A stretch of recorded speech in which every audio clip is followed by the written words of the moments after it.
I call the meeting of the Energy, Finance, and Policy Committee to order. Today is Thursday, March 12th, 2026. A quorum is present. Representative Baker, would you like to move the minutes from March 10th? Yes, Mr. Chair, I'd like to move the minutes of March 10th. Rep. Baker moves the March 10 minutes. Are there any additions or corrections to the minutes? Seeing none, all those in favor say aye. All opposed say nay. The motion prevails and the minutes are approved. The first bill on the agenda is House File 3830. Representative Sexton, would you like to move your bill? Chair Swazinski, yes, I would wish to move House File 3830, cost reporting for recoverable rate case expenses and elimination of the sunset on the gas utility infrastructure cost rider provision in front of the committee for re-referral to the General Register. Representative Sexton moves House File 3830 to put it before the committee. Representative Sexton, please present your bill. Thank you, Chair. So good afternoon, Co-Chair Swazinski, Co-Chair Acom, all the members of the Energy, Finance, and Policy Committee, and our outstanding staff. I am very proud to introduce House File 3830 and brag a little bit about the construction industry that welcomed me when I retired from the military and was looking for a new career field. The most important lessons I learned from this industry is those three really important things: safety, safety, and safety. House File 3830 addresses safety in two different ways. As we can see in the text of the bill, the public utilities are asking us to eliminate a standing security vulnerability endangering their personnel by revealing the vendors they frequent, such as hotels and restaurants, in their receipts, which once they turn that information in, we have no idea who sees it and where it goes. We would consider this information sensitive, much like we consider the leases that we have in our apartments up here at the Capitol, some of the vendors and restaurants we go to, so I can see exactly the point they're trying to make. Today we have the opportunity to increase safety and reduce the possibility of releasing sensitive information by passing this bill. Furthermore, I will note that this legislation does not reduce the ability of the PUC to provide oversight for expense reporting. Finally, I believe we can all relate to the need for safety and security of our personal information. Part 2 of this bill really appears as the rider. It would repeal a portion of a rider that's been on the books in various forms for a number of years. First, it showed up with the original enactment in 2005 with a sunset date of June 30th, 2015. So that was the first 10 years. Then it was modified in 2013 with a sunset date of 2023. In 2023, it was modified again with a sunset date of June 30th, 2028. It's been over 20 years that we've been doing this. It's time to make it permanent. So I'm going to abbreviate.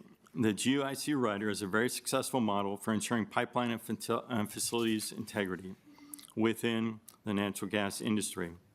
I know we have some very experienced testifiers coming up before you very shortly, but please allow me to simplify GUIC with a small analogy. GUIC is about maintaining the utility infrastructure we already have. It is not about building new pipelines. That's a whole separate process that goes through PUC, permission, routing, and everything else. This is about making sure that, again, safety, safety, safety of all of us and the general public by maintaining the systems we already have in place.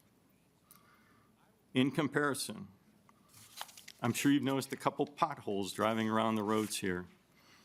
This is a maintenance program much like we expect the City of St. Paul and the Minnesota Department of Transportation maintain the roads. This is a highway for gas underground. We want to make sure that we're doing it safely.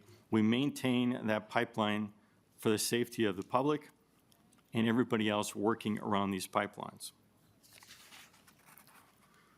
If by chance we change and just allow this to sunset, we can anticipate delays in improving future work, which may end up piling up work, much like we see with HEPR in our colleges with many maintenance issues.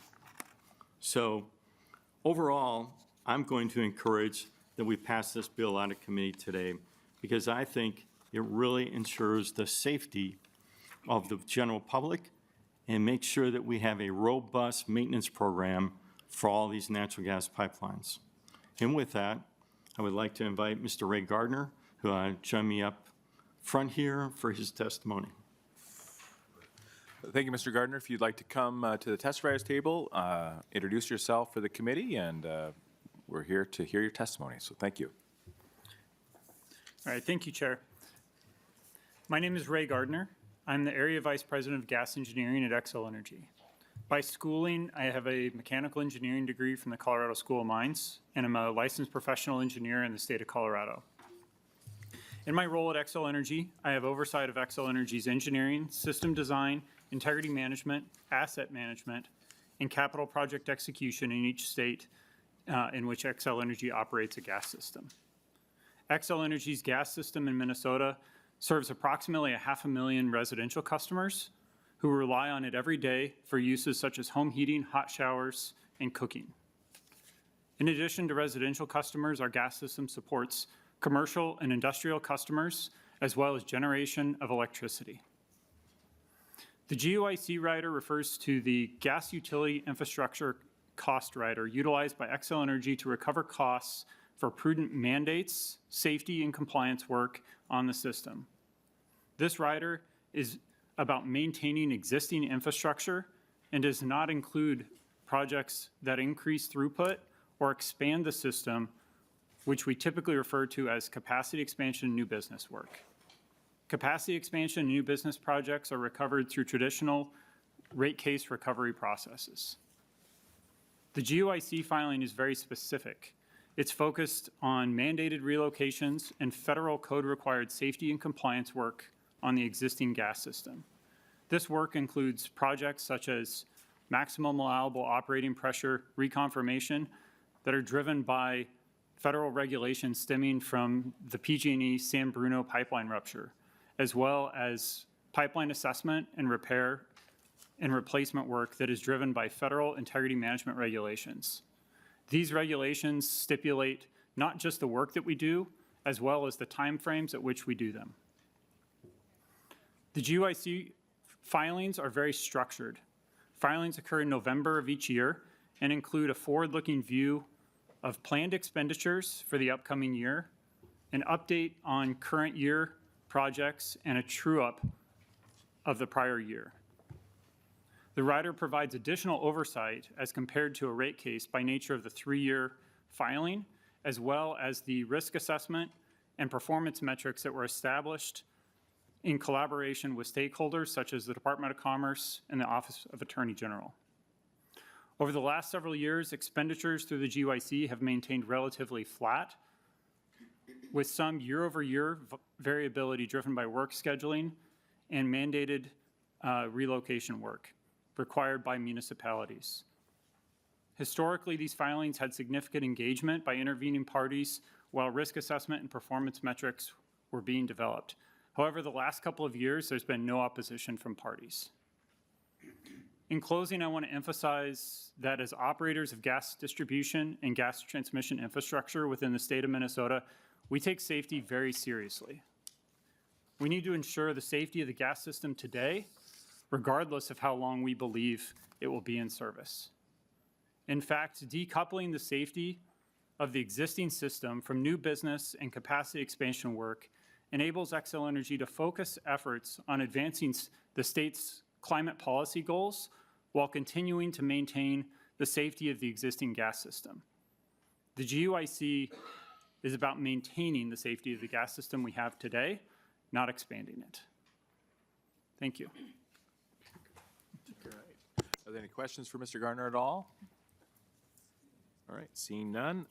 Next on the list, we have Jamie Fitzke, if you'd want to come before the committee here. Introduce yourself.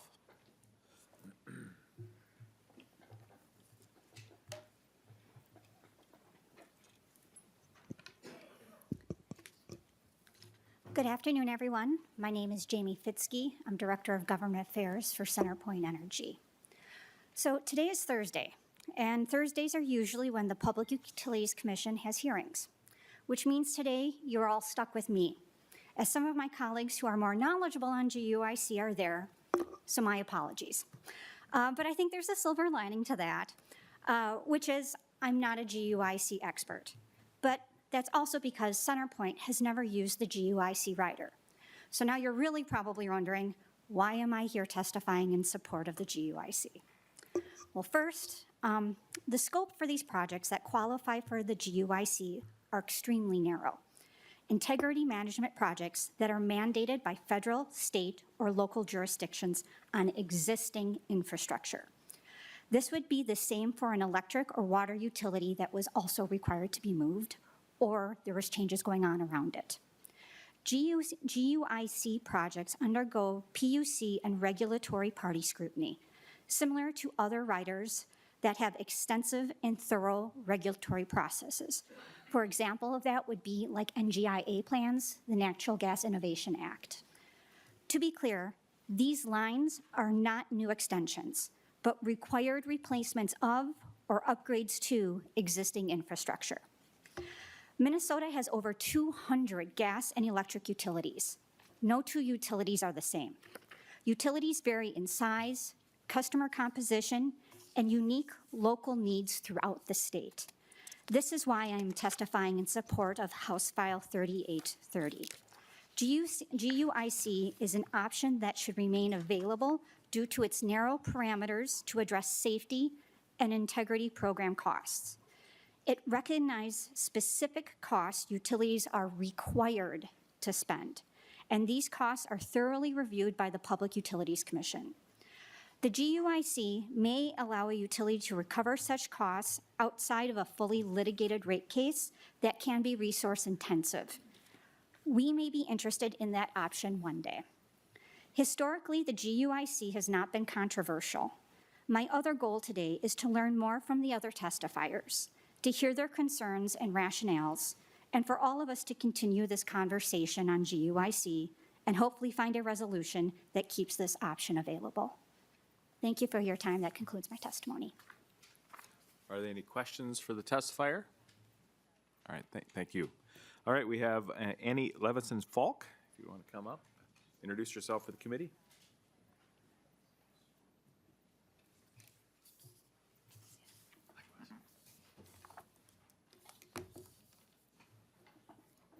Thank you, Chair Swedzinski, Chair Acom, and members. My name is Annie Levinson-Falk. I'm the Executive Director of the Citizens Utility Board of Minnesota. And I want to first thank Representative Sexton for a good conversation about this bill and the next bill yesterday. So I really appreciate spending the time with us, and Absolutely. we can understand each other's thought process of on this bill a little bit better. I do have some concerns that I want to share with the committee. First, on Section 1, which is the portion that would no longer require utilities to report the vendor name of their expenses, I very much understand where the utilities are coming from with the safety concerns on that, and have been talking with Excel, and I think we found a middle ground where they could continue to report the vendor name, but have that redacted from public view.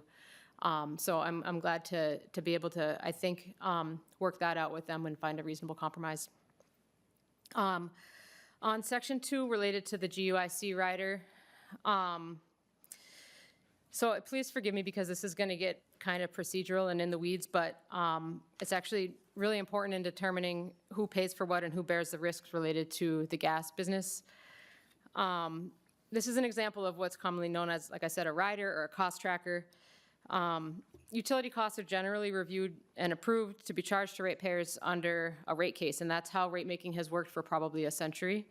It allows careful review. It's the most thorough proceeding for rate recovery, and it gives the commission and the public and any interveners the fullest picture of the total costs that are being charged to ratepayers and how that's going to impact Minnesotans. On the utility side, it gives them a budget that they know that they have to work within until they choose to file their next rate case. So it gives them clarity on how much they have to spend. That's predictability, and it also has then some motivation to save money, because if they can come in under that budget, there's some savings for them.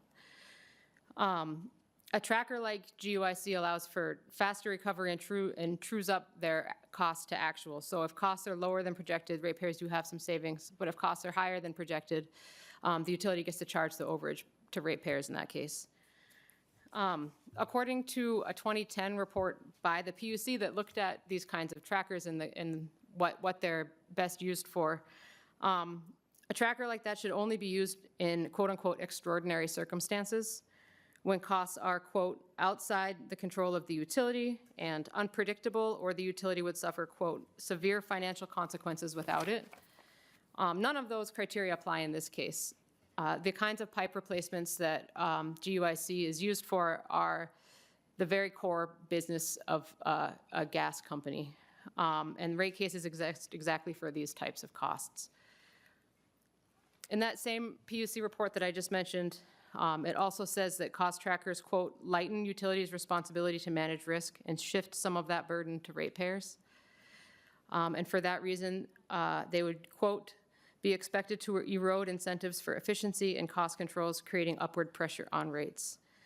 So for these reasons, as a ratepayer advocate, the Citizens Utility Board respectfully recommends that the GUIC rider be sunset and that those routine investments be put back into rate cases for full review. Thank you very much. All right. Any questions for the testifier? Okay. All right. Thank you. We have Justin Frey from Fresh Energy. If you want to come to the table and introduce yourself.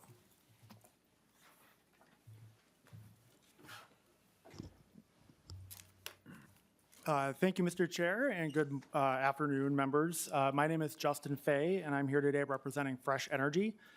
Fresh Energy is a Minnesota-based clean energy nonprofit, and our organization regularly participates in regulatory proceedings at the Public Utilities Commission. Fresh Energy recommends that the GUIC rider be sunset, and so we're opposed to the language in the House File 3830 as currently written. Like other utility riders, the GUIC rider allows gas utilities to recover certain infrastructure replacement costs outside of the comprehensive review that occurs in a general rate case. However, in the many years since this rider was established, the policy context surrounding the gas system has evolved significantly, and Minnesota regulators are actively examining the future of the gas system through several ongoing processes. At the same time, gas customers are facing rising energy bills, and there is growing uncertainty about the cost and long-term role of the gas system. Emerging technologies that can provide cleaner heating options are also likely to affect future gas demand and infrastructure needs. In this environment, accelerating spending on gas infrastructure through automatic riders is increasingly misaligned with Minnesota's broader market, regulatory, and policy landscape. Our state is not unique in this regard, as other states, including Colorado, have recently eliminated their equivalent gas infrastructure riders.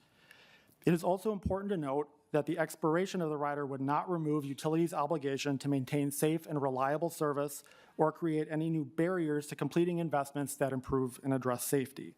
Rather, it would ensure that major infrastructure investments receive comprehensive review through the traditional regulatory process.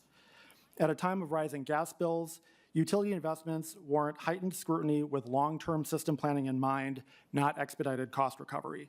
For these reasons, Fresh Energy encourages the committee to maintain the existing sunset as approved by the legislature just 3 years ago and vote no on the bill as currently written. Thank you. All right, any questions for the testifier? All right, Dr. Pete Wyckoff, if you want to come before the committee, introduce yourself.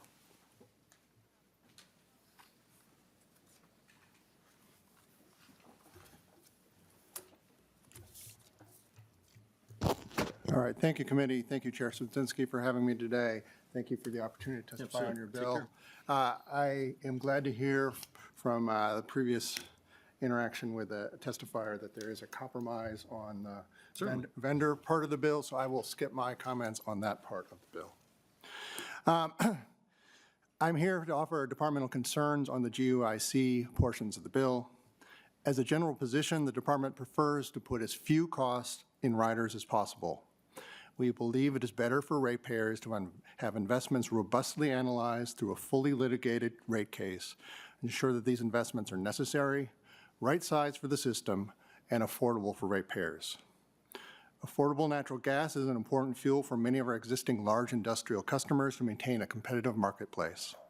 Availability of affordable natural gas service is critical for the state to continue to attract new businesses for economic development. With this in mind, the Department of Commerce is committed to ensuring investment in the system are carefully vetted so that the service and delivery costs for natural gas service remains affordable and competitive. As we've already discussed in this committee before, gas service and delivery charges have grown more than 30% in the last 15 years in Minnesota, largely driven by gas infrastructure investments. Given the pace of these investments, it is necessary to improve our regulatory oversight on gas infrastructure spending to protect ratepayers. Putting costs in rate cases rather than a rider allows the PUC and interveners and the public to have a better idea of the actual bill impacts of their decisions. When rates are set piecemeal in various rider proceedings, it is difficult to assess the overall customer bill impact. A rate case is handled through a robust proceeding with review of the record by an administrative law judge and sufficient time for expert analysis. By comparison, a rider proceeding is typically much quicker with less time for analysis, discovery, and no review by an administrative law judge. The GUIC rider is an annual filing. Since its inception, Xcel Energy has recovered more than $400 million in infrastructure investments through this rider. It is not a infrequently used rider by that one company. Since the rider was created in 2009, it has been extensively used by Xcel Energy, sparingly by Merck and Great Plains, and never by CenterPoint or any of our other gas companies. They have all managed to deliver safe and reliable energy to customers without utilizing this rider. And for that reason, we think it can sunset. When infrastructure costs are scrutinized in a full rate case, the Department of Commerce and other stakeholders are able to fully analyze the need and justification for the investments. A rate case assures scrutiny of the utility's costs and provides strong motivation for the utility to control these costs between rate cases. That is why the department feels it is time to let this rider expire, as current statute calls. Are you available for questions? Sure. So how much? That's my line, Representative Sexton. I'm sorry, Chair. Representative Sexton, do you have a question? I do. Okay. I'm just curious if you had a comparison of rate of inflation over the last 15 years compared to the cost of gas, natural gas. So Mr. Wyckoff. Sorry, Chair Swedzinski. Thank you, sir. I do not have the numbers exactly in front of me, so I don't want to misquote them. I did present them to this committee several weeks ago. I know that last year, natural gas inflation was the #1 driver of inflation in the United States. Sure. Representative Sexton. Absolutely. I would love to get the citing for that, yeah. if I could. All right. Are there any other questions for the testifier? All right. Sounds good. Thank you. Thanks. All right. Next on the list, we have Kevin Pranis. If you'd like to come up and introduce yourself before the committee. Thank you.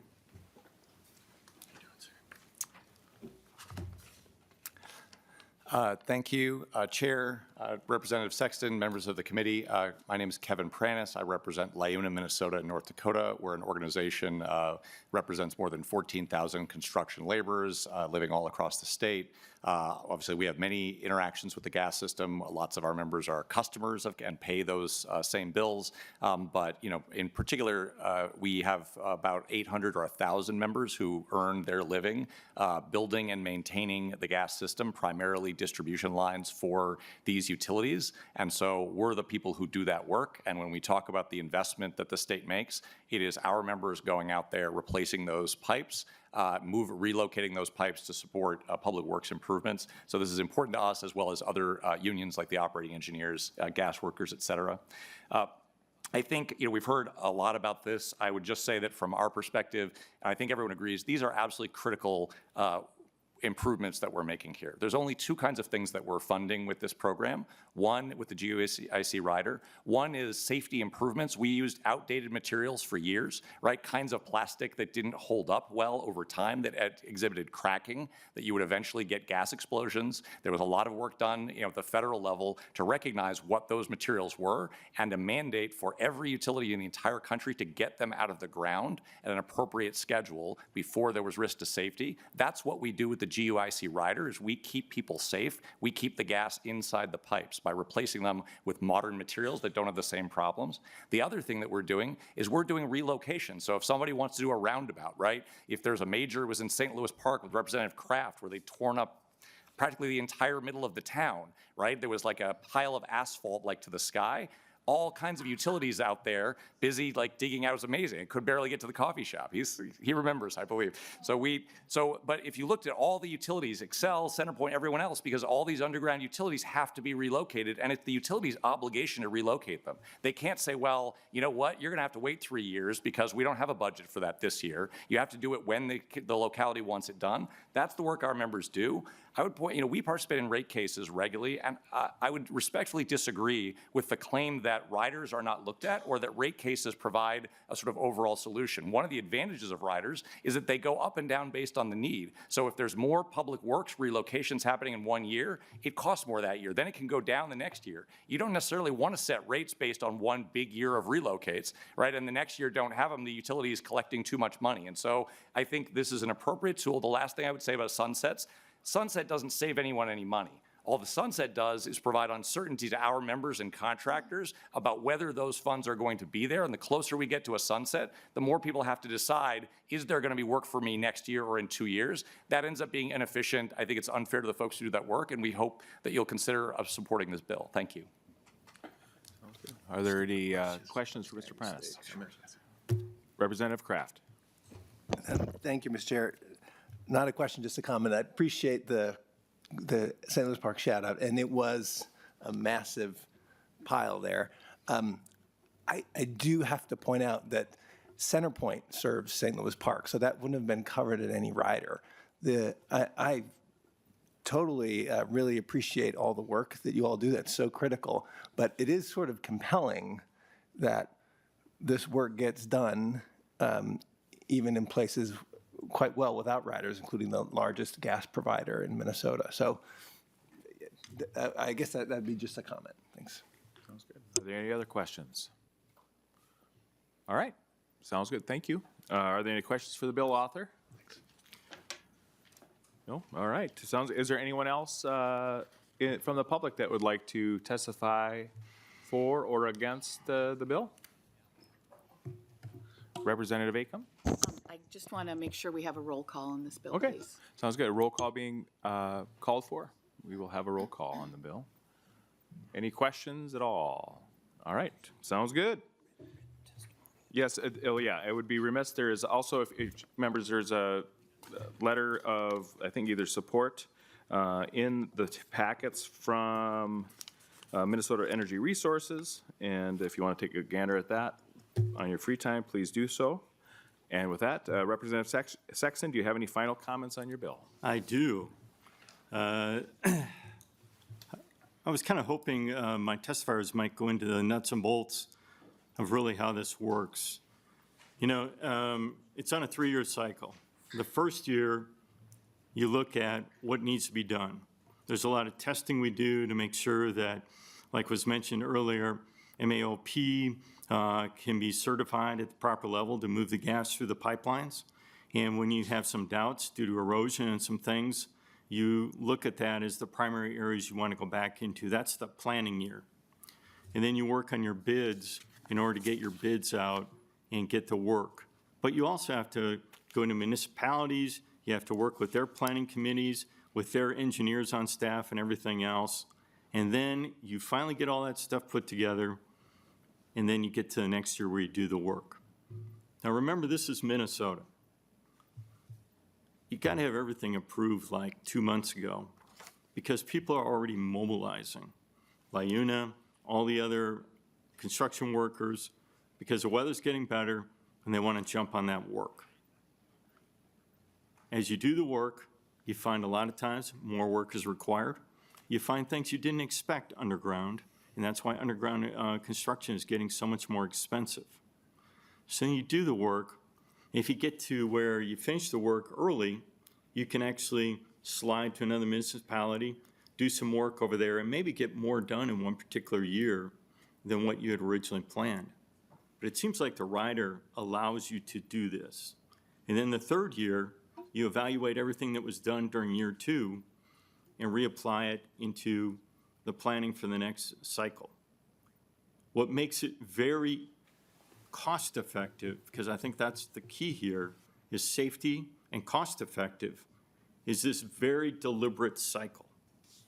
Speaking as the former vice president of construction management for a pipeline company, the tighter I could build the scope of work, which is identifying where I had to work and exactly what the work was, and then going out to bid for it, the better cost I could get.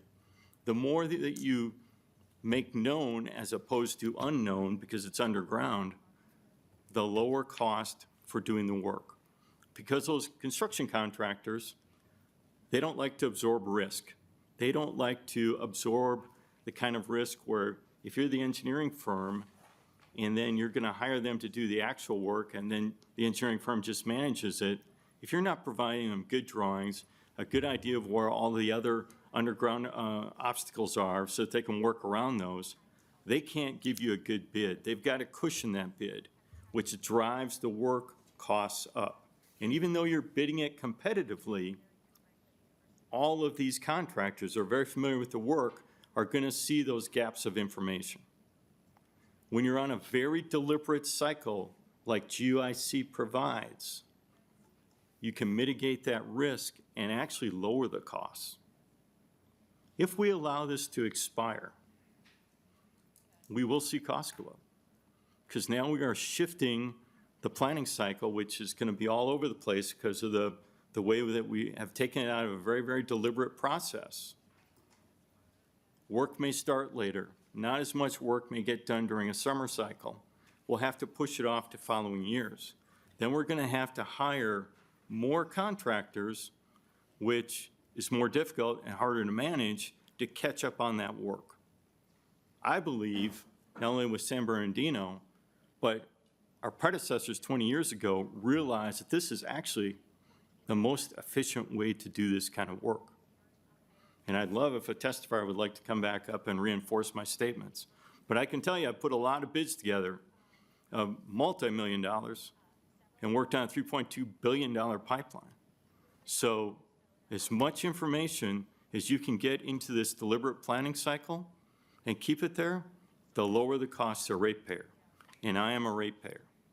So I fully support this bill, and I think by the direction we're going, by possibly not passing this bill, we're going to cause an unintended effect, which is less safety and higher cost, because we're adding risk to those contractors, and they don't like that.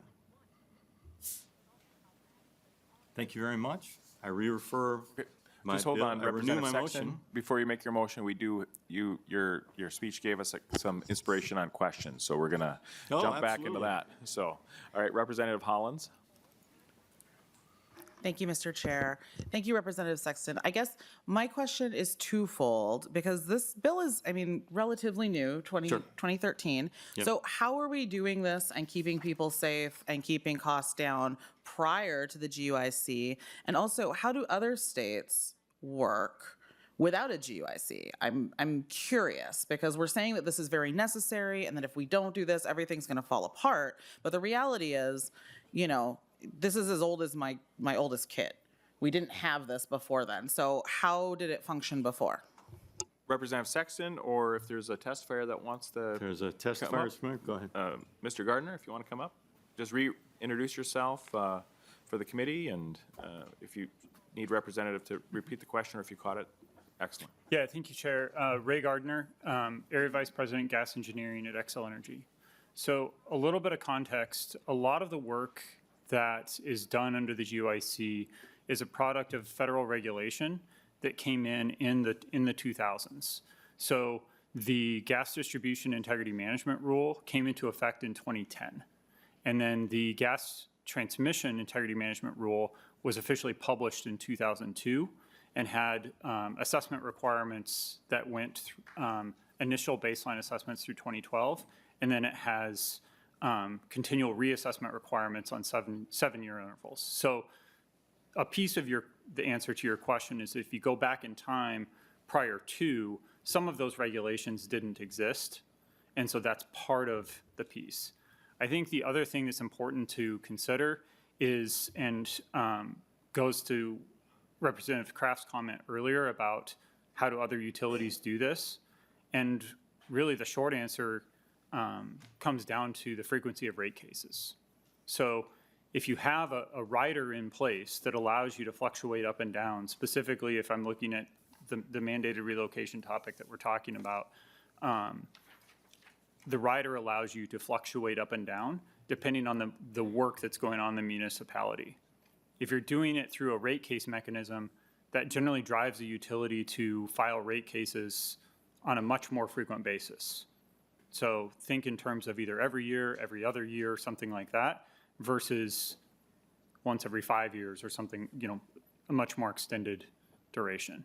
So the last thing I'd say to kind of help answer some of that too is when we talk about rate cases versus riders and a lot of the viewpoint on those, the GUIC is unique in the amount of structure that goes into it. And specifically, Xcel Energy partnered with stakeholders, like I mentioned earlier, with the Department of Commerce as well as the Office of Attorney General to go through and set up performance metrics. So we have performance metrics that monitor, we have cost effectiveness metrics that look at things like unit costs for putting in pipe or making repairs.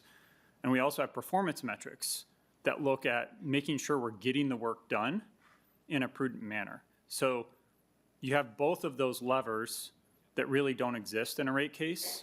And then similarly, we worked with stakeholders on establishing a mutually agreeable risk assessment process to help govern what actually goes into this rider.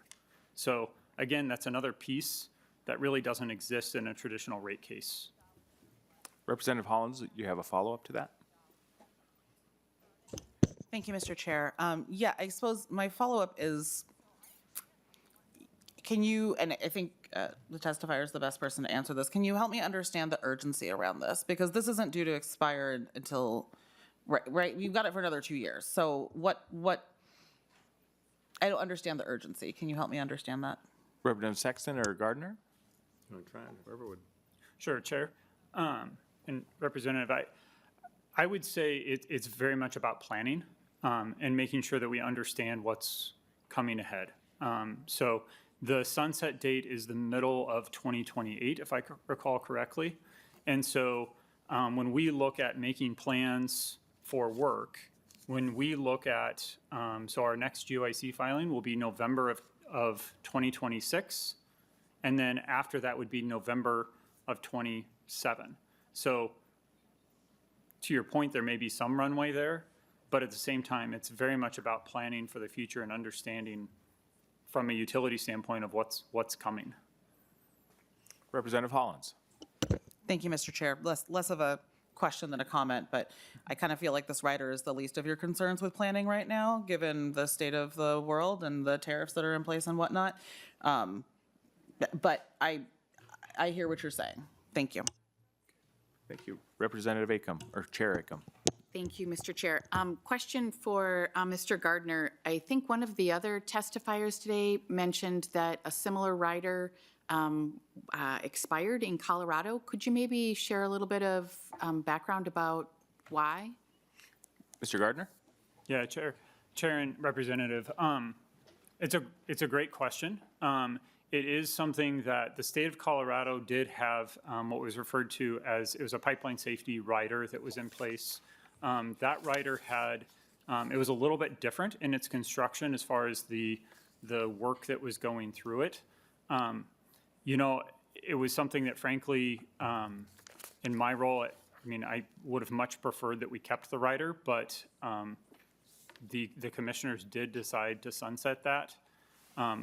From my lens, what I see now that it has been sunsetted has been that when we look at a lot of the work that we do to try and meet like climate policy goals, not having the rider actually, in my opinion, makes that more difficult because it kind of convolutes work together versus having a structure around here's the day-to-day maintenance work to keep the system running. and then having things like new business and capacity work that we can look at for evaluating alternatives and really pushing those climate goals. So I'm not sure that that completely answered your question, but it was definitely a Public Utilities Commission decision. Yeah, Representative Acom. thank you, Mr. Chair. I appreciate that, and I will just say from some reading I'm doing here, it seems as though they found it not necessary to maintain the safety and reliability of the gas system, and so I appreciate what you're saying, but to your point, the Public Utility Commission felt that they had the tools they need to be able to maintain a safe and reliable system. And then I just have a question for the bill author, and that's, I think I heard from a couple of the testifiers that there was maybe some peace in the valley on some of the information, or excuse me, the language on line 2.7 in terms of vendor name and information. And so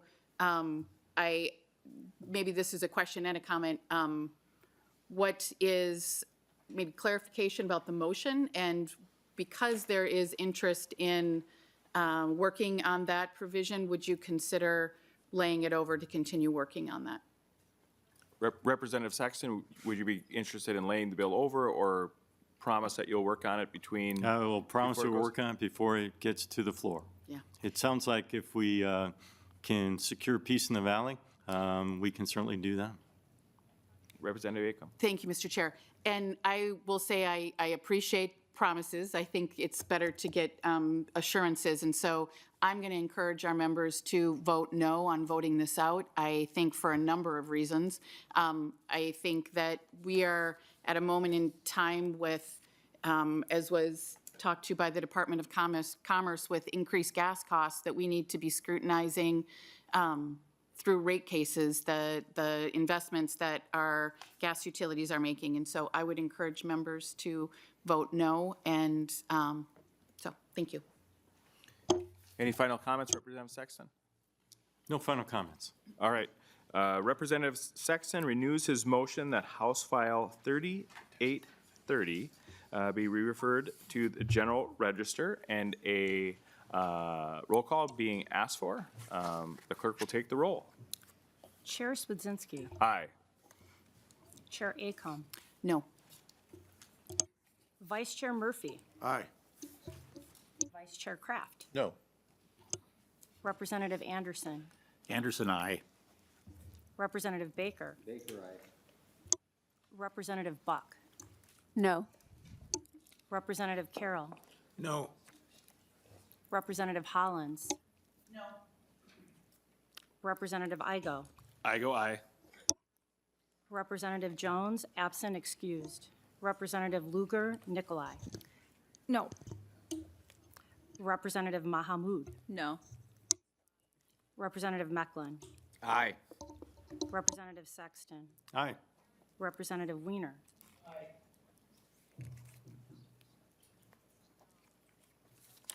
All right. Not having received 9 votes, the bill is not referred to the General Register, and it is laid over. Representative Sexton. All right. The next bill on the agenda is House File 3688. Representative Sexton, please move your bill. Thank you, Chair Swedzinski. I wish to move House File 3688, Energy Conservation Programs for Low-Income Households, in front of the committee for further referral to the General Register. All right, Representative Sexton, do you have a amendment that you would like to move to get the bill in the shape that you would like it to be in? I would absolutely like to move my amendment, House File 3688, DE1. All right, Representative Sexton moves that House File 3688 be referred to the General Register, and Representative Sexton moves that the DE1 amendment. All in favor to the DE1 amendment to House File 3688, say aye. Aye. All opposed, say nay. All right, the bill is in the shape you'd like. Representative Sexton, to your bill. Thank you, Chair Swedzinski. House File 3688 is a logical update to our current laws and supported by many of our energy industry partners, as well as our consumer advocacy members. I would like to specifically thank Ali Ellers from the Center for Energy and Environment, as well as Mr. Bob Eliff from nonpartisan staff for greatly simplifying the bill. It reads much better now. Thank you. Prior to hearing the testimony, I want to highlight the fiscal note, which shows no cost to implement this bill. And second, I would like to invite Ms. Annie Levinson-Falk, Executive Director for Citizens Utility Board, to please join me at the testifier table. All right, if you'd like to come before the committee, and thanks for doing my work for me again, Representative Sexton. You're gonna do great things, I have a feeling, so, all right. Just got to speed it up. Sounds good, buddy. You just want to take this and just run the whole show? Jeez Louise, all right. All right, if you'd like to introduce yourself for the committee, thank you.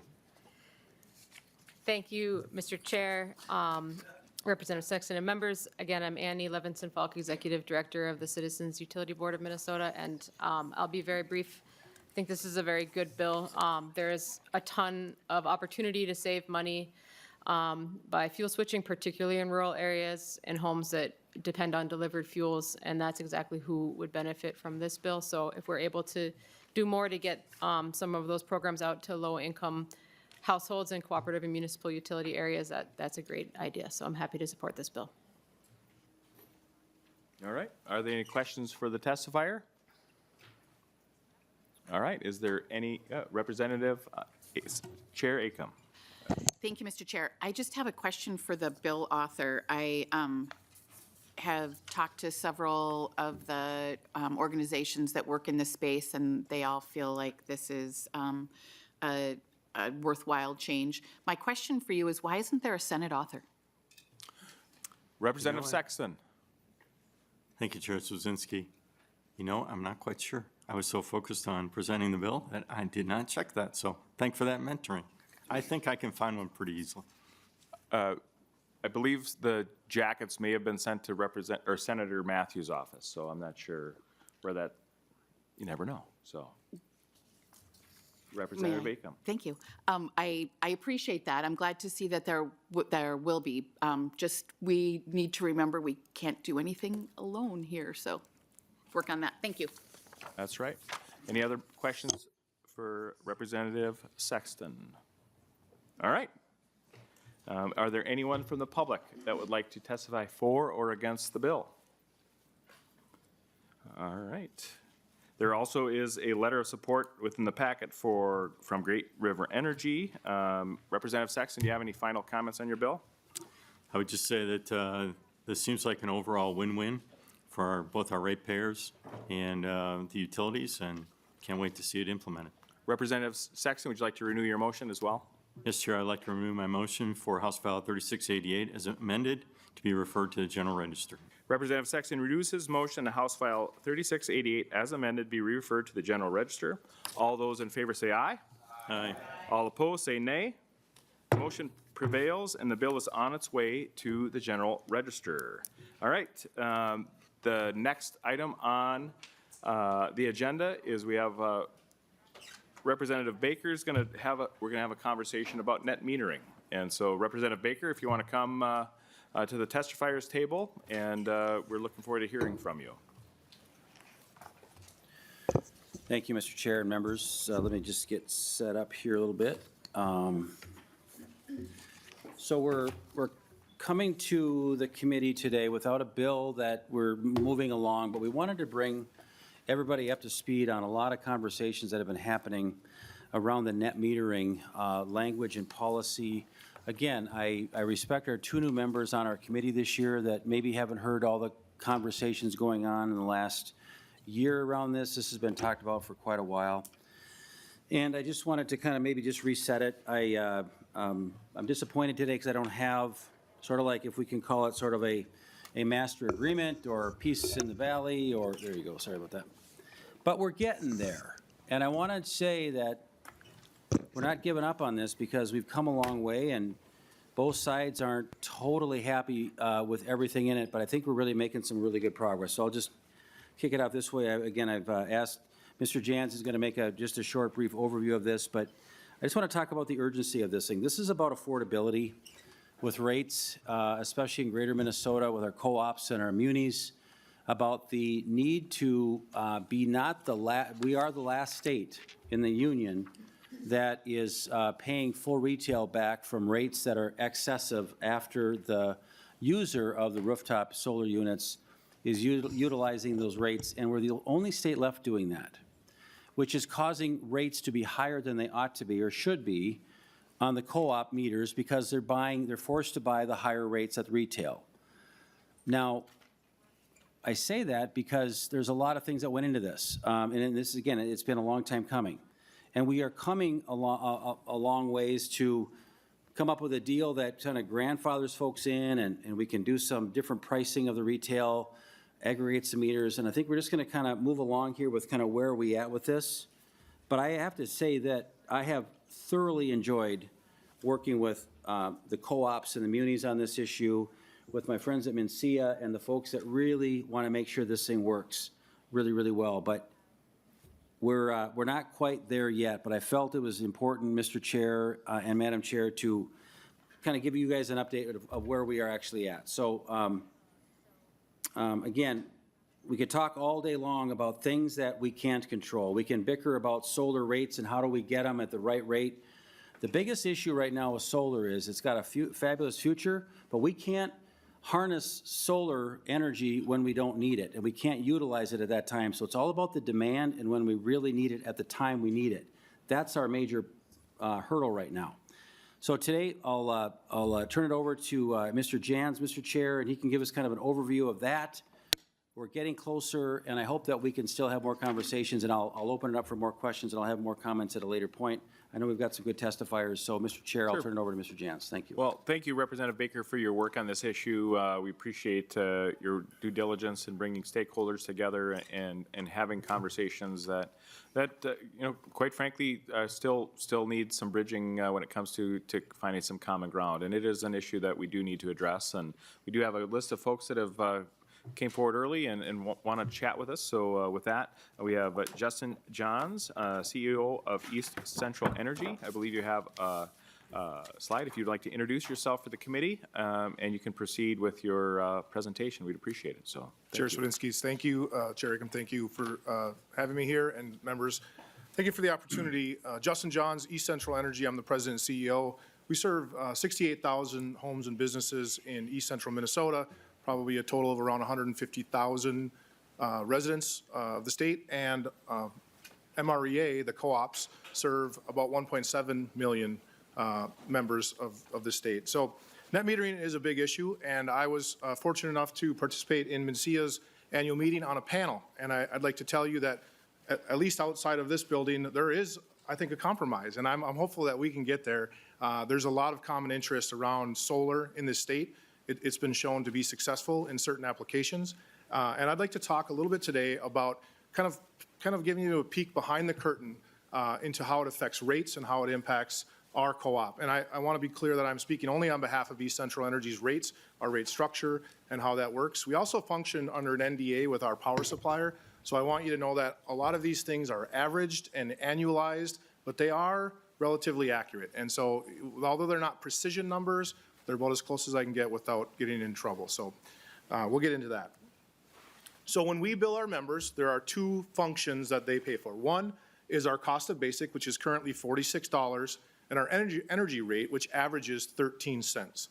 And so when we buy back solar energy, the state law today takes that $46 off the table, and we're only required to calculate our average rate based on the energy component. And so today that's 13 cents. And so that's really the subject of this conversation is 13 cents the right number? And so what I'm going to do here is break that number down, that 13 cents, to give you an explanation of how that number is derived, at least at a high level. And so essentially 4 cents of that 13 is a cost mechanism or a recovery mechanism for those who may be larger users. So if you're an average user, you're going to pay $46 plus, let's say 800 kilowatt hours worth of that 4 cents to cover the entire cost of what it takes to serve you. Anyone who uses more might have a larger transformer. They contribute to larger wire sizes, larger substations, and so they pay incrementally more for the electricity that they use because it's above and beyond the average. So in other words, it's somewhat of a penalty or a higher cost for those who are higher users, and contribute more cost to the system.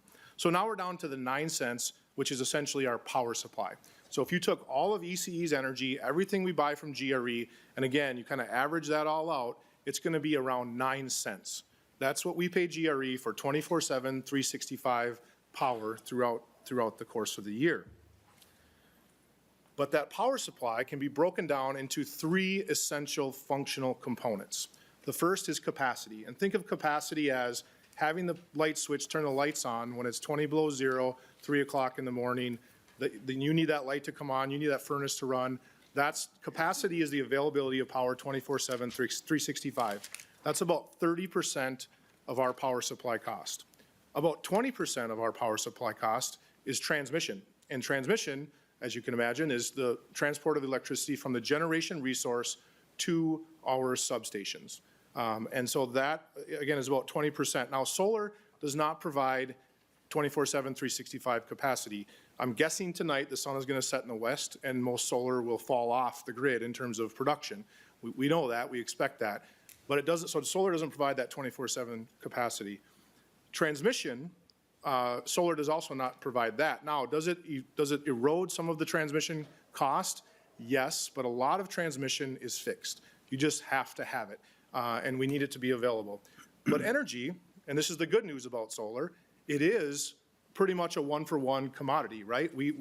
Our energy is energy is energy, and so if we can produce it locally, it can be very valuable to us. And so when you look at our 9 cents, about 50% of that cost is the actual commodity going down the lines in the form of energy. And so as we've had conversations about developing a new solution to net metering, these are some numbers that we're thinking about on the utility side of what might be reasonable and how we could come to a workable solution. So I guess to wrap it up here, solar really is an energy resource in our mind. It doesn't provide capacity. It doesn't provide or reduce our transmission costs as a whole, but we do recognize it as an energy resource. In fact, East Central Energy is developing many large-scale solar products, solar arrays, and we're doing it with providers who are part of MNCEA, a lot of them, and we're finding ways to make it viable for our membership, and it's been very successful. So our cooperative is pro-solar. We just want to pay a fair price for that solar. With that, Mr. Chair, I'd be happy to answer any questions. Excellent. Chair Acom. Thank you, Mr. Chair. You just mentioned that your cooperative is building some solar. So who owns that solar? Is that owned by you? Mr. Johns. Yes, Chair.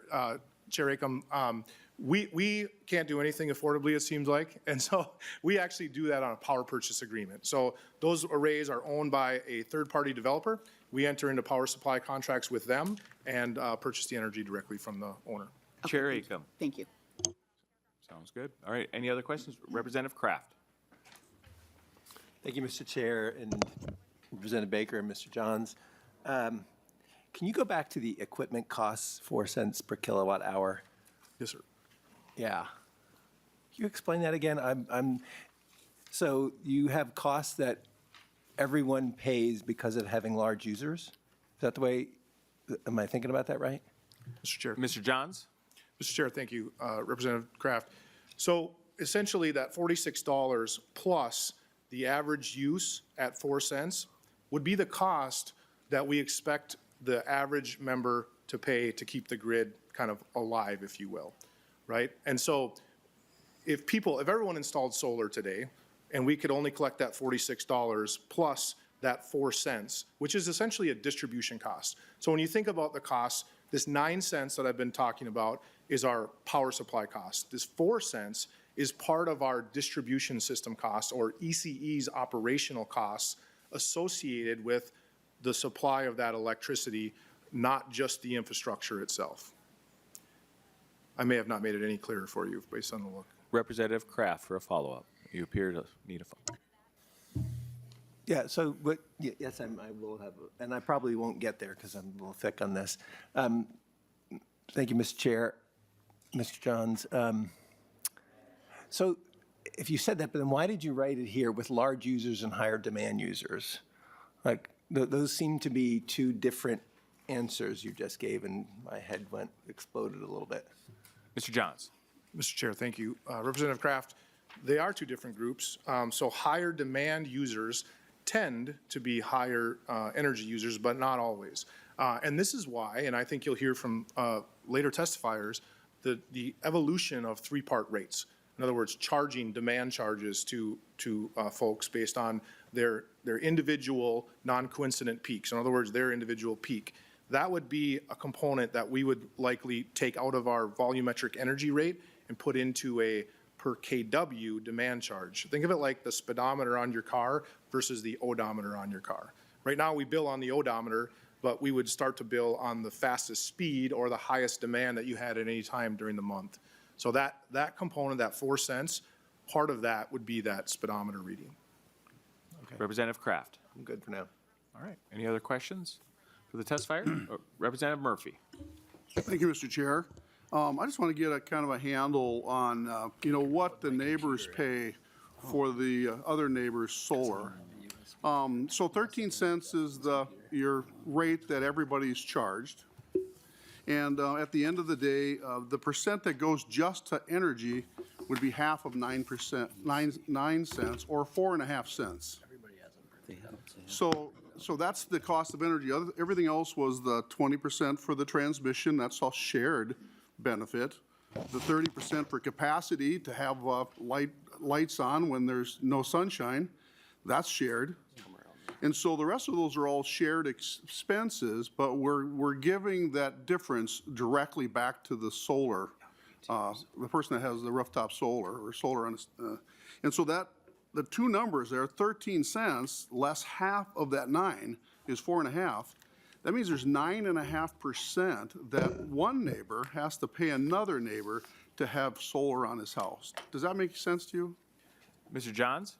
Mr. Chair, thank you. Representative, it's 8.5 cents according to these calculations, and again, they're rounded, but essentially the utility construct and the development of rates has a long history of trying to have simplicity and fairness at the same time, and it can be difficult, but I think your analysis is pretty close to the truth.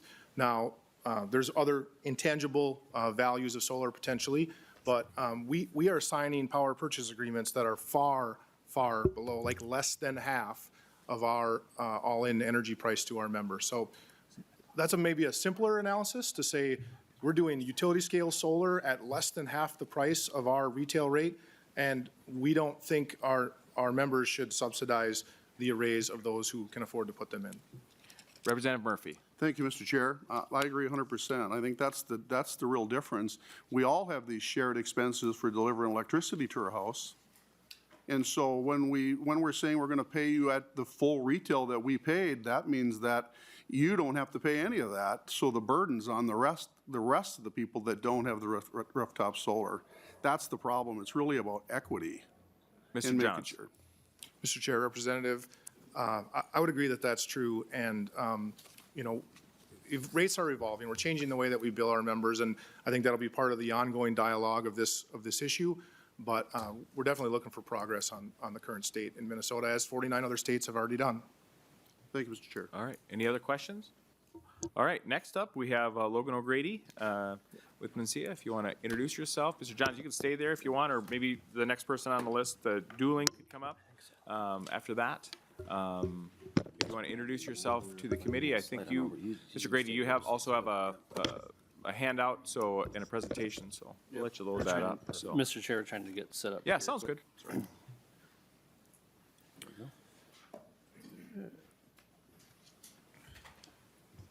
All righty. Mr. Chair, members of the committee, my name is Logan O'Grady. I'm the Executive Director of the Minnesota Solar Energy Industries Association. I have the privilege of representing the 5,000 Minnesotans that work within and throughout all of your communities, helping your constituents lock in their energy prices by going solar. I actually had notes to say almost exactly what these two just said from the beginning, and I just wanted to make it clear that we do talk to each other outside of this building.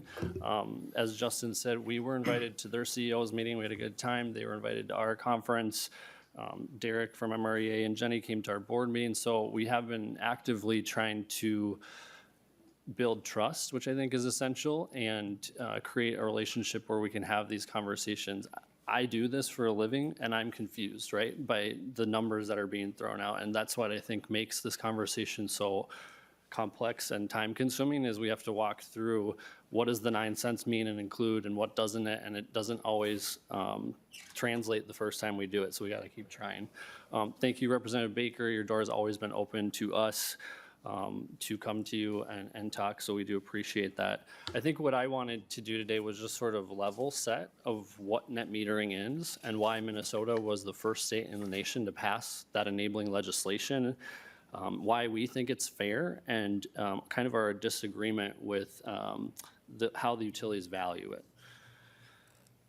So what net metering actually is compensation for a service provided to utility by its own customers. So when a home and business or a farm generates more power than they produce from their solar system, that gets exported to the grid and used by their neighbors. That generator of energy should be credited for the benefit that they just provided to the utility and their neighbors. And I think we can have discussions about what that rate should be for the credit, but inherently, we believe it should be what that solar owner pays for their energy, because most solar owners also buy energy from the utility at different times of the year or continuously. If they're a farmer and they're a large power user and they have a solar system, that generally doesn't cover their entire electric costs. So again, providing a utility with power from a system paid for by that person with their own private capital provides several benefits to the public and the utility. It slashes their need for expensive power during peak times that they buy oftentimes from an out-of-state provider. It reduces the reliance on out-of-state fossil fuels. It avoids efficiency losses when you transfer energy hundreds of miles over state borders. And it avoids infrastructure investments that are ultimately passed on to ratepayers. So new power plants, maintaining aging power plants, and building costly transmission lines for millions of dollars and years of permitting. You'll often hear about this cost shift that happens, where solar owners are subsidized by non-solar owners, and homes with solar don't pay their fair share of grid upkeep. There's a flaw in this logic on how, and the flaw is about how utilities charge for electricity and the incentives and restrictions of their business models. As Mr. Johns said, there's 3 ways that they pay for that. The first is a basic service charge. Regardless of how much energy you use, you pay it. And then the volumetric energy charges that you pay per unit consumed. And then solar owners in a lot of places have a 3rd way that they're paying for this through grid access fees. Due to the volumetric charge, any reduction in energy at all, whether it's from efficient appliances, new windows, new efficient air conditioner, threatens that utilities revenue from those charges. Yet, when we talk about energy efficiency, people love that, right? But when you talk about solar, it's all of a sudden a cost shift. So the core issue here is outdated pricing models, not consumer-owned solar. So utilities often look at one side of the ledger when they calculate this. They measure only the foregone revenue, the money that they didn't collect from that solar owner. They ignore other sides of the equation, such as massive avoided costs for expensive peak power and expensive new substations. And we are told that we shouldn't count solar for these avoided costs. But when utilities tell you their wholesale price per kilowatt hour, they are often leaving out these costs. Whereas net metering, we often say, is the full apple pie, right? You're comparing apples to baked apple pie. Just go with me on a little analogy here. If you think about a state toll road, I know we don't have them here, but I lived in Illinois for a little bit and I paid $2 per trip that I took. If people want to work from home or carpool, they're now paying less. So the toll authority is going to go to the state legislature panicking and say, our revenue is falling because not as many cars are on the road. What they're not telling you is because there's less traffic, there's less wear and tear on the road, so they don't need to maintain it as much, and they don't need to make an expensive upgrade to add a lane to that road. So in the end, the toll authority and the people that are choosing not to drive as much are saving everyone money. I think it's important, and it's been brought up in this committee a couple times this session, to understand where this resistance comes from, and I think you need to understand IOU incentives as well as cooperative restrictions. So as a reminder, investor-owned utilities make their profits through building infrastructure. Consumer-owned solar lowers the need for that infrastructure. So there's a fundamentally a natural tension that begins here because the utility's business model is being affected by less people buying energy. Co-ops, however, have a different business model, right? They don't have the profit motive there. They generally want to serve their members, and I think overall they do a good job at that. The issue we see here is rigid long-term contracts, often 30 to 75 years, that require them to buy a minimum amount of energy from oftentimes an out-of-state massive wholesale provider. So these are minimum purchase thresholds, and they face financial penalties if they don't meet those. When a co-op member owner installs solar, the overall load drops, and their minimum purchases are affected by that. But we have seen in Minnesota some co-ops reject these long-term contracts. Connexus Energy is a perfect example of where they canceled their long-term out-of-state wholesale provider contracts because they realized they could actually save everyone money by utilizing the power their own member owners were creating on their rooftops. I think this is a perfect place that the legislature could focus on how to give these utilities more flexibility in those contracts and actually introduce competition into our market. So I'll wrap up here. I know I've taken a long time. I think we have to look beyond the single line item here. I think when you look at a whole system, you're balancing not just the energy you're generating, but the capacity, the reliability, environmental compliance, and also investment risks. Consumer-owned solar impacts all of those dimensions as well. And so a narrow focus on retail rate comparisons overlook the many benefits that solar provides. I recognize, and the solar recognizes, that as our energy system evolves, our rates need to evolve with it. We would like to see utilities do more thorough cost of service analyses and make those public so we can see when we're talking about this issue what the cost actually is that's happening, if any, and then we can have a better conversation on how to move forward. I can be here for questions, but. Sounds good. Are there any questions for Mr. O'Grady? Representative Sexton. Really could be to either testifier. I have two questions, Chair. First one is, we keep talking about this grid access fee. Can you give us an idea of what that fee is? How much? Mr. O'Grady or Mr. Johns? Mr. Chair, Representative Sexton, they're different in every single cooperative territory, and some don't even have it at all. Representative Sexton. Can you give us a band? Is it $4,000 a month or $100 a month? Or, I mean, we keep talking about the topic, but nobody talks about the impact, so. Mr. Johns looks like he's raising his hand there. Mr. Chair, thank you, Representative Sexton.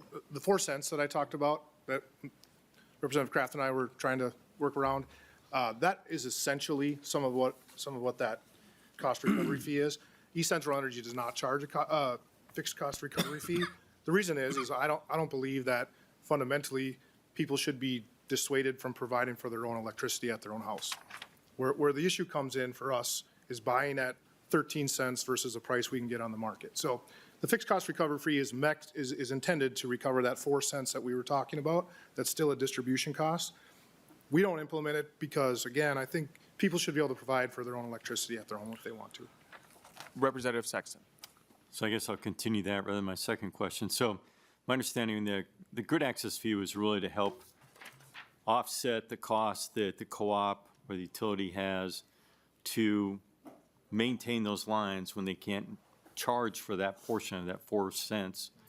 Your utility is choosing not to collect that for the electricity you're buying. So you really don't have a grid access fee, but it could be much different in other areas, is what I'm sensing, because people continue to bring this topic up.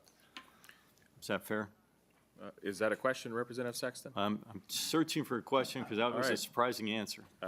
Mr. Johns? Mr. Chair, thank you. Representative, so if I can give you an example, I have 4 kids at my house. We use a ton of electricity. If I installed a 6 megawatt solar array, or 6 kilowatt solar array on my house, we would likely consume all of the electricity. Correct. The little old lady that lives next door to me would not consume all of that electricity. So it would be appropriate, according to how the model has been derived on fixed cost recovery, that she would actually pay that fee because she's exporting electricity to the grid. But I would be paying the fee as well, even though I'm consuming every ounce of that electricity at my house, if that helps. Helps a little. That's why we don't charge the fee, because it isn't equitably applied to the same size array if it's on different homes. Sure. Representative Sexton. If I could, Chair, a second question. This is Mr. Johns. How often in the scope of the day with everything, do you buy solar that you don't really need because you already have bought, maybe the previous day, a certain amount of electricity from your operator to provide to you? So your consumers are just not using it. So you're actually eating those costs at a retail value as opposed to wholesale value you're getting it from your regular provider. Mr. Johns? Mr. Chair, Representative, I don't think it's quite that bad. In other words, essentially what's happening is we have a 10% self-supply option, and we're able to produce or purchase from members who are overproducing.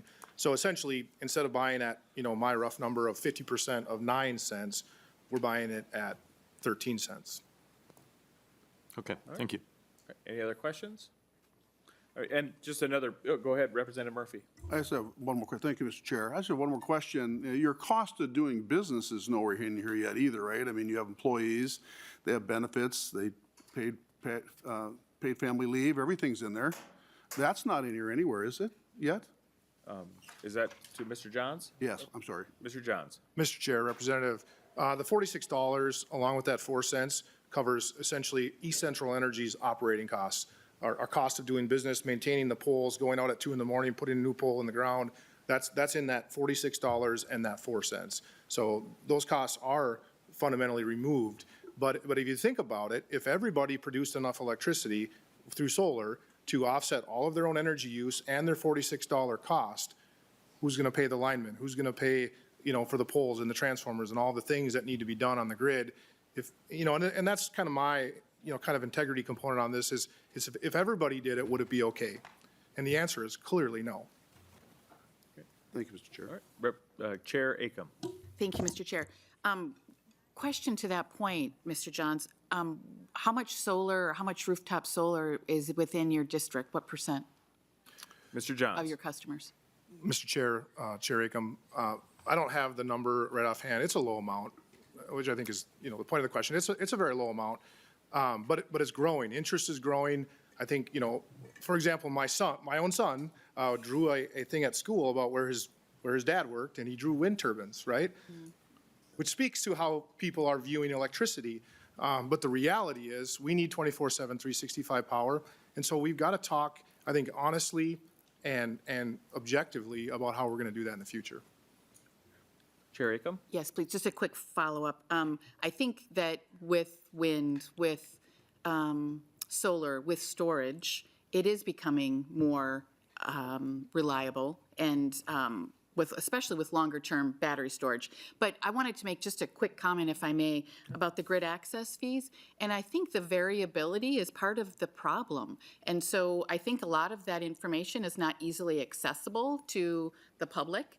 And so I think that there have been, questions and interest over the years to provide a little transparency to that and maybe even put some guardrails around how and how much that might be done. So anyway, just wanted to kind of point the other side of the grid access fee. Thank you. And I would just add to that too, I think one of the things that we're forgetting here as, elected officials is that cooperatives are unique in the fact that they are also elected officials. So, Mr. Johns does not work for a bunch of appointed people. He works for folks that were elected by other members. And I think that's really the disconnect that this whole conversation has, is that whether it's access fees, whether it's accessibility, whether it's like Connexus chooses to do whatever Connexus does, that, these are autonomous, right? I mean, they're represented by their own people, regardless of what they do. And so when we're saying there's not transparency, there is absolutely transparency in this. The only problem is when the legislature has gotten involved in this conversation. Right? We're dictating to other elected officials within rural co-ops and telling them that we know best. And I think that's where we need to step back and say, you know, I understand that solar, 20 or 5 or how many, 10 years ago was a fledgling thing. It's not, right? Almost every single testifier in front of this committee says it's the cheapest thing to do. Okay, well, then why are we making it more expensive?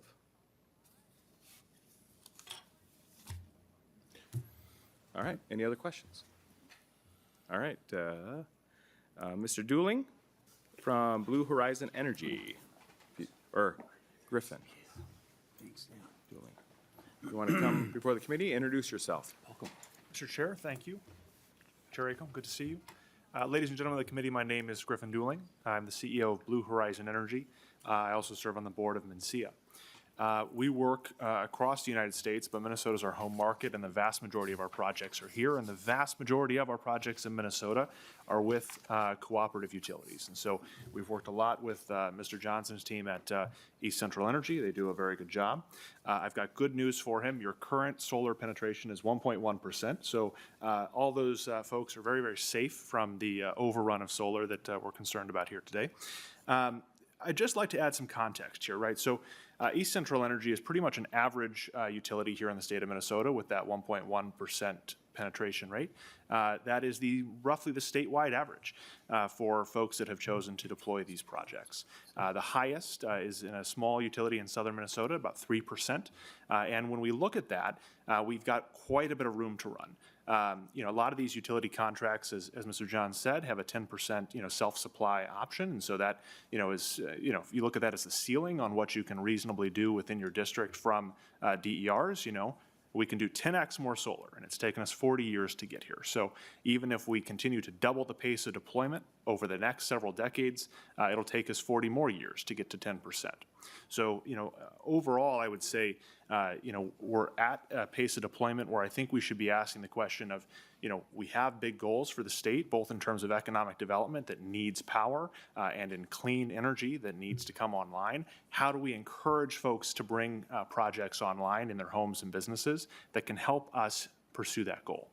Every dollar that a private citizen or private business can invest in clean energy is a dollar that does not have to be rate-based and spread across the entire community. So there's an efficiency there that I think we should look at. One of the pieces that I also wanted to just touch on here is this idea of the concern being folks are being paid more than the value of this power.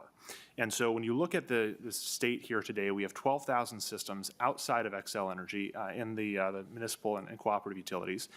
Total 12,000 solar systems, DERs technically, so some of those could be possibly wind, but solar is the vast majority. Last year, the engineers for the cooperative utilities testified that about 1,600 of those are larger than 20 kilowatts, and therefore they felt like might be oversized. Reality is a lot of those 1,600 are probably family farms that need the power, or small machine shops in rural communities that need the power. So say half of those are appropriately sized. It leaves you with 800 folks that are maybe oversized. A share of those folks that have oversized their systems could be, the homeowner that has, young children and is expecting them to grow and is expecting their energy use to increase. Some of those systems could be folks that are planning to buy EVs or get electric vehicles or, do electrification in their businesses. So, I think we should set aside a group of that. So we end up with about 400 projects potentially in the state of Minnesota that might be legitimately oversized and just sort of profiteering, trying to make that margin on that excess power. So that's about 3% of projects deployed in Minnesota today. So 3% of 1%. So 3/100ths of 1% of Minnesota might have a system that's too large for their needs. So this is a very, very small problem today. And I think that it deserves the attention to do this right and be very, very careful with how we modify the net metering law so that we can find ways to improve it. And I think as we've shared today, we agree that there's a lot of opportunities to improve it. There's ways that we can improve transparency. There's ways that we can help bring in new technologies like storage to improve the capacity factor for these systems. There's ways that we can increase access to these systems and capacity in our distribution system. But ultimately, all of that conversation is a lot of moving pieces. And one piece that you just wanted to talk about in terms of the 9 cents that we spoke about in East Central Energy's case for their power supply. So I think we pretty much have alignment that 50% of that is energy cost. That's 4.5 cents. 30% of that was capacity costs. Now, the MISO system, which is sort of the supra-regulator over the sort of central region here in the United States, applies a capacity factor of 50% to solar energy 9 months out of the year. So that's about another cent and a half in terms of this value stream here. And then, I think as we've talked about, in that 20% for transmission and distribution, solar's providing some value. It's not 100%. So let's call it 50%.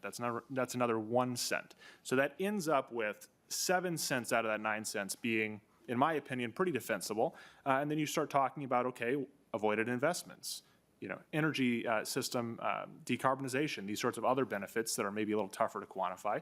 And so overall, I think you're in a place where the value is not this difference between 13 cents and 2 cents as it was last year when we were talking about this. Now it sounds like we're 13 cents to 7 cents, so we're narrowing the gap. And I think ultimately we can get to a place where the solar and the DERs are appropriately incentivized while also avoiding this sort of motive to overbuild systems for those 3/100ths of 1% of Minnesota that have done that. Happy to address questions. Really appreciate the conversation today and appreciate the opportunity to highlight some data. Representative Kraft? Thank you, Mr. Chair. Give me a comment and a question. Mr. Johns, your point about what if everyone did this, I'd love to imagine that world. Right? I imagine we want to evolve, but it would really change the way that one would have to think about being a utility over time. If all of your customers wanted to provide energy as well. I think it's a fascinating concept. The question, I guess maybe for you, and I think Mr. Lewin want to comment on too. Why not, maybe you talk about the value at certain times, why not try to work maybe with storage or with storage from your perspective to increase your perceived value to that electricity? Mr. Johns? Mr. Chair, Representative Kraft, to your comment at first about, imagine a world where everybody did it. California was on that path, and that's why they got rid of their net metering laws. Frankly, it was just, you get this duck back curve that causes chaos in the ISO. So I don't want to imagine that world. But to your question, we are, in fact, one of our premier solar developers, a guy that we've worked with the most, actually started as a net metering member who was also an installer. And as we've talked with him and like the testifier that just spoke, common sense started to come out of this. I mean, I agree with about 80% of what he just said. And there is a solution here, but we've got to get to that solution and we've got to develop it. Size to load is probably co-op's biggest issue. If you want to size your system to provide your own electricity, again, this is America. Like, if you want to provide your own electricity with solar and a battery, do that. My job is to provide electricity, affordable, reliable, and safe electricity to the 68,000 people who are depending on us to do that. And rooftop solar owners of solar systems have no obligation to do that, no reason that they're going to operate that same solar system the next day. And so a resource that's not dependable, that's not reliable, and certainly is not affordable, is not one that we want to count on to provide electricity to the rest of our membership. And so we have found solutions. That member that I mentioned, he's now developing these large arrays, and we have contracts with him that are beneficial to him financially and really good for our members. So those solutions are coming along. Battery storage, we are part of probably the most progressive G&T in the state and one of the most progressive in the country when it comes to research on battery storage. They have projects that they're developing. But I'll just say I don't think that stuff's quite ready for Main Street yet from a financial perspective. Representative Kraft? Or to the testifier. Okay. Go ahead. Yeah, just to kind of, there was a shout out to California. I just want to clarify. So California reached about 25% penetration. So, 25 times where we're at today in Minnesota. And the change was not to eliminate net metering. It was to modify net metering so that it essentially encouraged battery storage more aggressively, right? And the challenge they found in that transition was that the battery storage market was really just not mature enough to accelerate in the way that they need it. And so I think that, that's a model that's sort of evolving, and that's an area where I absolutely think that, Minnesota should be one of the states that, works more on battery storage, and we need to find a way to try to pilot this and improve integration with that into these DER systems. It's not a silver bullet, but it is a key part of the future for these projects. And so I think that's an important part of the picture. And I'm just, Mr. Chair, I'm just going to add to that too. Representative Baker. Because, thank you, Mr. Chair. Recent articles that I read too, and back to the California discussion that we saw, if you remember, members, at the first one of our meetings this year, Deputy Commissioner Wyckoff presented our committee this update that the net reading costs in California had cost increases just related to net metering around 2.5 cents a kilowatt. And that was over a 5-year period of time. As a driver of the increases in California's electric prices, net metering was only second to the billions of dollars that they had in damage in California wildfires. So it was their largest driver of their rate increases at that point. What I'm trying to get us to get to is, let's not wait that long, because of the percentage of that at the time was much larger. The longer we wait, the higher the rates are going to have to go before we actually do make some changes. So the sooner we do this, when it is low percentage on the grid, I think is the right time to do this. So we saw that earlier from Deputy Commissioner Wyckoff. I want to bring that out because that's why California also drove to change this. Representative Igo. Thank you, Mr. Chair. Thank you, Representative Baker and our testifiers. This is such an interesting debate, and I really want to give credit to you, Representative Baker, and all the work that you've done with everyone to kind of bring us this discussion today, because it's a very unique topic, right? I've been sitting here listening. I mean, it's the numbers, the percentages, it's a lot, right? And fully understanding and how we can get to a place that makes sense for everybody. I think the question that I just want to ask, and it's maybe just a blunt yes or no question, which are hard around here. But when we talk about net metering and we talk about solar providers and companies that are installing solar, the question I have, is net metering part of the business model for how you sell and market solar to potential buyers and people that want to install it in the state of Minnesota? When you say, Mr. Dooley? Sorry, Mr. Chair, Representative Igo. So the ability to self-supply your own power is the foundation of the projects that we do. This sort of, concept of, hey, do you want to become a miniature power producer and sell power at 13 cents and make a profit from it? That doesn't enter the conversation. That's really not part of the conversation with folks that we work with doing these projects.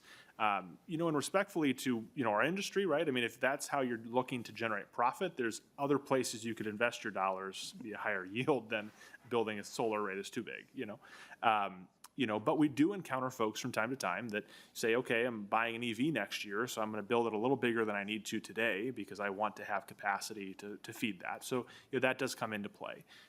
But this concept of sort of the profiteering being the motive is not part of the market, in my opinion. Representative Igo, follow up? Thank you, Mr. Chair, and thank you for that response, because I think that's kind of one of the big things we want to make sure and address and vet out there, right, is that isn't the case. Because there's a lot of factors that go into investments, and I don't think it matters what side of the issue you're on us. We just don't want to see net metering being used as a tool to marketeer solar expansion, right? And I think it is a question of have and have not, because solar, even though it is affordable, is expensive. And I just don't think anyone wants to see consumers being told that this provision is what's making their systems have an ROI. And that's probably my biggest concern that I see through my district in greater Minnesota. So I just kind of wanted to ask that. And again, thank you for all the work on this. I'm learning a lot and taking notes here, but that was just one that came to my head as we were talking through all this. So thank you. Just a reminder, we have about 11 minutes left, and if we need to, we can get the room later on to continue this conversation. I'm not going to do that. I'm just kidding. Yeah, we have 2 more testifiers. We have 2 testifiers. Yeah. Could we just, if we got just a hedge in a time, you mind if we go? Yeah, Mr. Chair, if I could, I'd like to have the other testifiers come forward so we can make sure we hear from them. Sounds good. And then we can sort of, I think, round We'll off with catch member you. questions. We'll catch you. Thank you. Representative Thank you very Anderson much. and Murphy, you're noted that you have a question. If we can get to you, we absolutely will. All right. O'Keefe, or 10 p.m. potentially, so whenever the room opens up. So. All right. If you want to introduce yourself to the committee. Sure. Hi, everybody. Hello, Chair Swedzinski and committee members. My name is Patty O'Keefe. I'm the Midwest Regional Director with Vote Solar. Thanks for the opportunity to speak today. I want to focus my comments, kind of drill in to this specific topic about penetration of solar in Minnesota's cooperative and municipal territories. And you've heard a little bit about that today, but I'm just going to go a little bit deeper on that. So, according to the Minnesota Public Utilities Commission's Distributed Energy Resources in Minnesota report, solar penetration remains extremely limited across the state. In almost all utility service territories, distributed energy resources make up less than 1% of customers.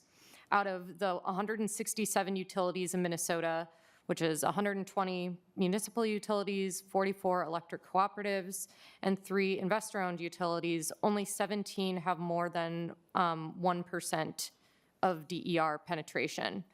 And as Griffin noted, that the highest reported level is just 3.2%. So the majority of Minnesota's co-ops and munis have less than 1% of solar penetration today. And net metering only applies to systems that are less than 40 kilowatts. So within that 1%, we're only talking about the systems that are 40 kilowatts or smaller.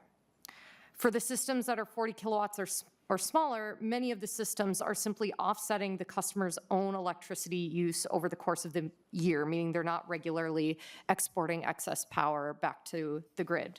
So when you take all of that together, less than 1% of overall penetration, only a subset of systems over 40 kilowatts, and many of those are primarily offsetting their own load.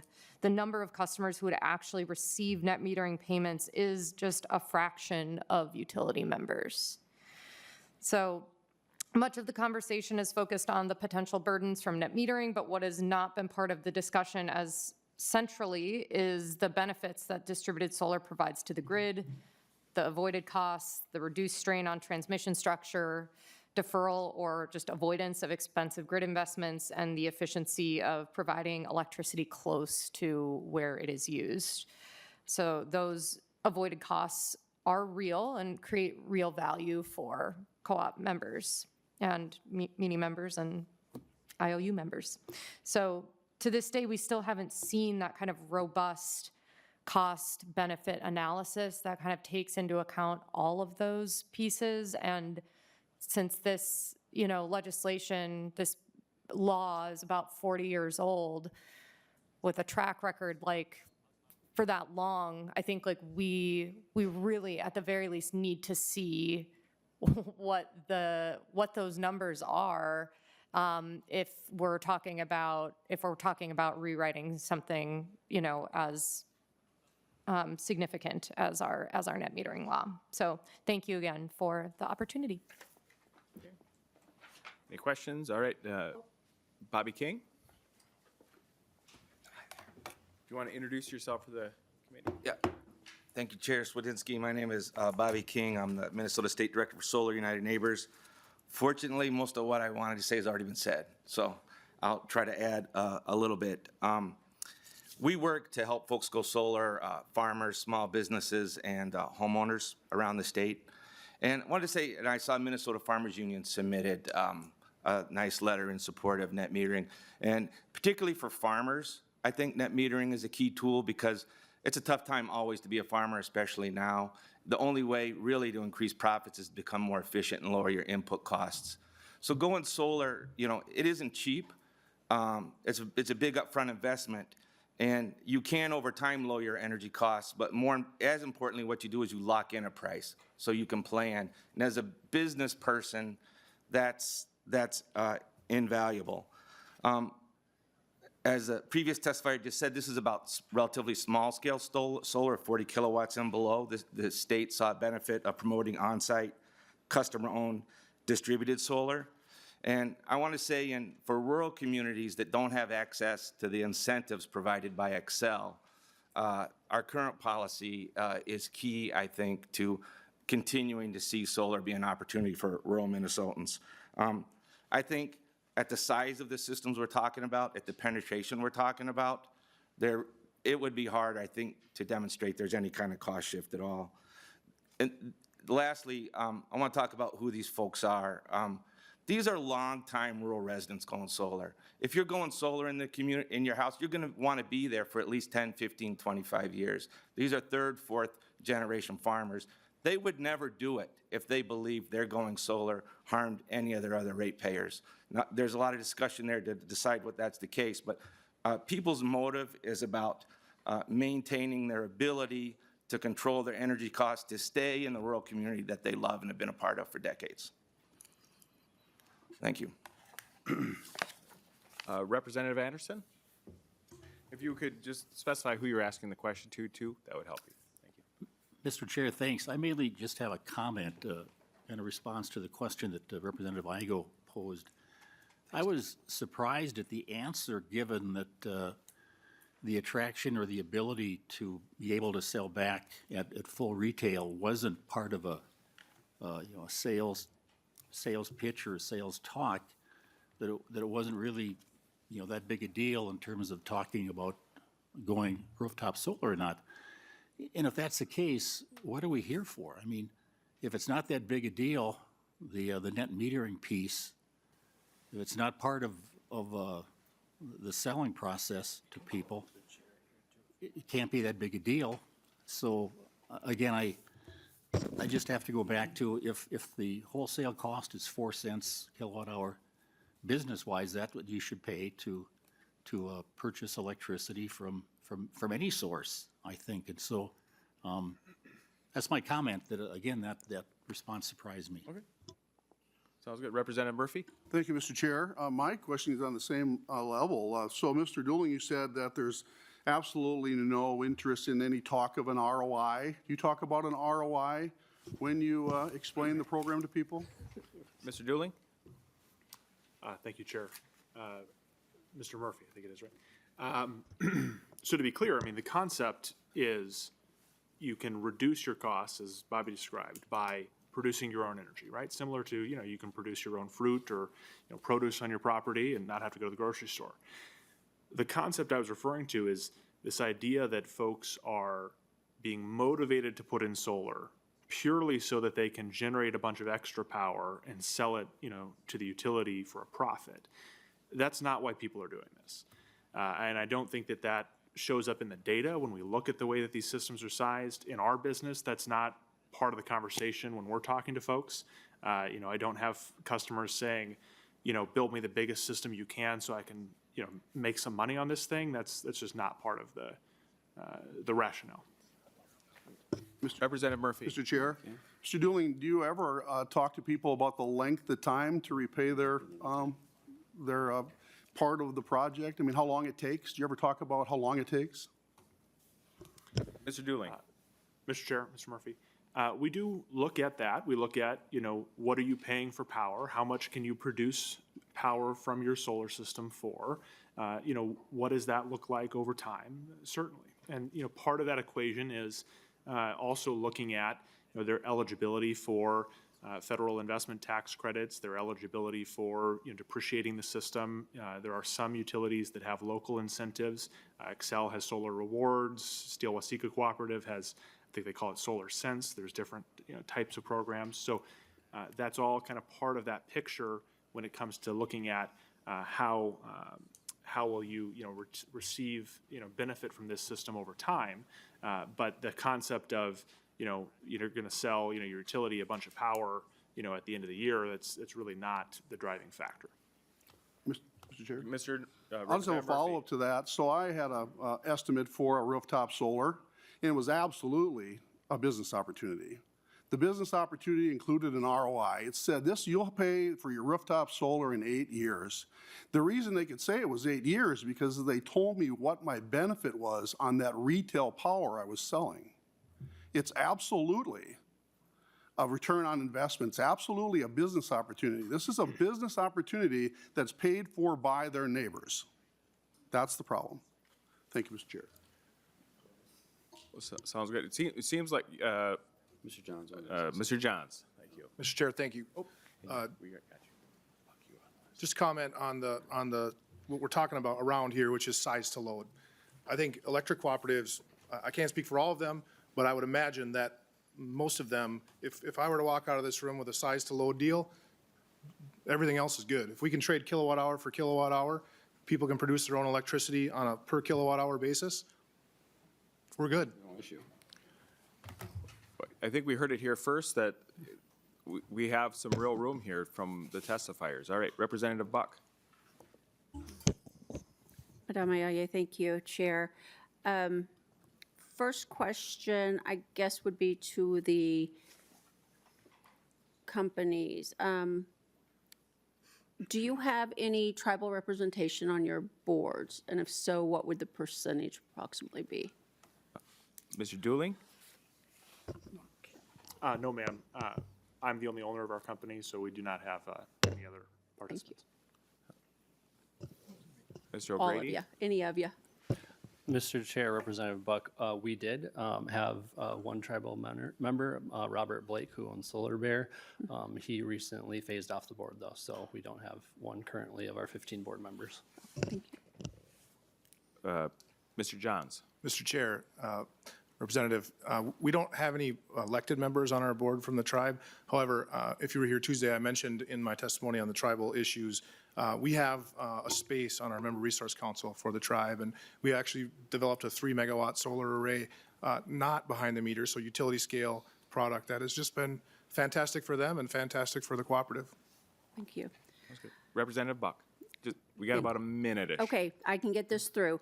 And this isn't a question for all of you, so I'm sorry about that. But I believe I heard that co-ops are independent elected bodies who report to their memberships, or their members who are the ones that elect them, and that we shouldn't be telling them what to do.